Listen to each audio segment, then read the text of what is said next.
I'd like to ask Margot Vucic, our senior warden, to come up and speak with us this morning, and and Kristen Murtaugh, there you are. Kristen is co-chair of our search committee. They're going to be at the podium.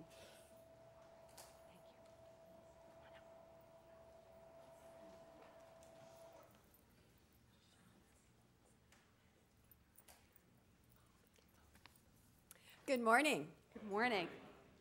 Anybody notice anything missing from the prayers of the people this morning? No rector search prayer? And that is because we are here this morning to joyously announce that our prayers have been answered and we are calling a new rector. But first, I want to ask any of the other members of the search committee who are here if they would just stand so we can acknowledge you along with Kristen, our co-chair, and Michael Armstrong.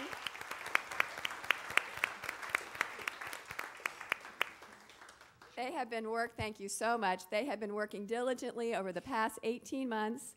Remember, that started with all of us working together on the survey and giving our input, to which they took that information and created a parish profile that was sent across the country. And from that, they went through 40 applications very carefully, read the backgrounds, read the references. From that, brought in interviewed 11 qualified candidates thoroughly over these past months, and then narrowed that down to 4 candidates that they brought into St. Paul's to perform a Eucharist ceremony, to meet with the vestry, to spend more time with the search committee, and spend time with our beloved staff, because that was critical, of course. So last week, after all of this, the search committee unanimously and enthusiastically made a recommendation to the vestry. The vestry, who had met with the candidate, also made a unanimous decision to call the bishop and ask the bishop to reach out to the Reverend Paul Kane, who is the current rector of St. James in the Hills in Hollywood, Florida. So we have him up on the screen, beat me to the punch. So we are very, very excited, and I just have a couple of things I want to tell you about him, but also thanks to the talented Marie and Kathleen, you're all going to get one of these handouts at the end of the service so you can read for yourself all of the information. But he is at St. James currently. He is actually talking to his parish today. Before that, he was with the Food for the Poor, working with the local clergy. He is part of his past. He was a Catholic priest for many years, so that brings another perspective to our parish.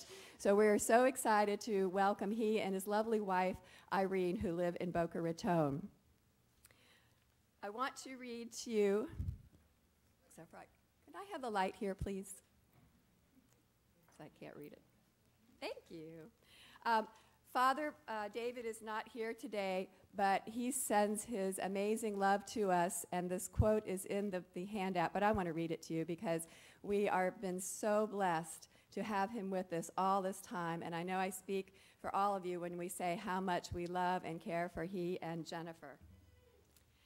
Allow me to delightfully add my congratulations to the Reverend Paul Kane, the Rector Search Committee, the vestry, and especially to all the people of St. Paul's. Transitions are challenging times, but you have shown your unique and abundant gifts throughout the time I have been with you.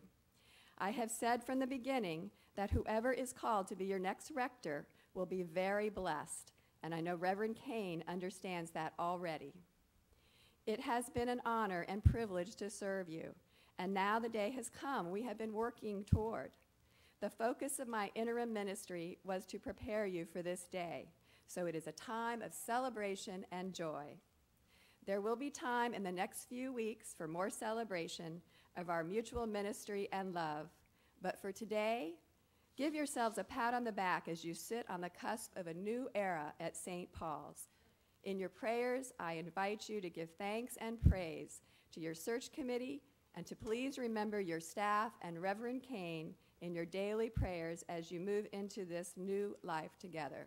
From our blessed Father, David. that wonderful?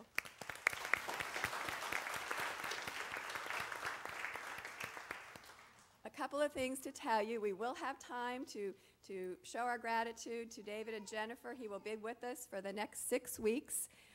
Their last weekend of services will be November 7th and 8th, and we'll have celebrations then. We're going to plan something prior to that as well.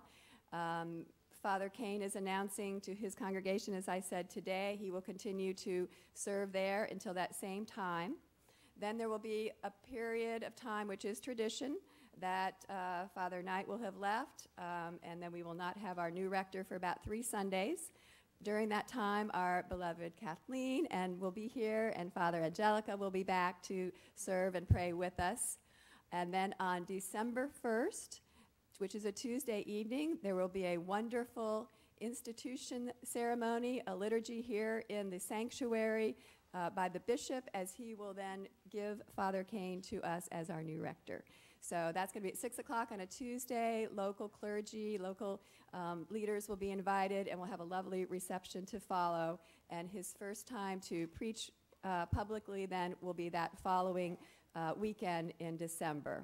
So lots of things coming up over the next few weeks. We'll have more announcements coming to you. But when you leave today, make sure you pick up this wonderful flyer that was put together.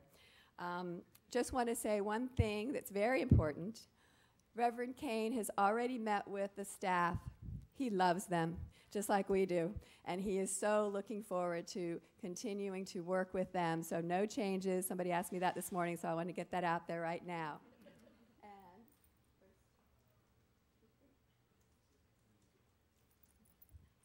We have a little thank you for our beloved Reverend Kathleen, who is our rock through all of this time period. Beautiful flowers. Thank you. These are beautiful. Thank you. We are so blessed to have her and to continue to have her. Thank you.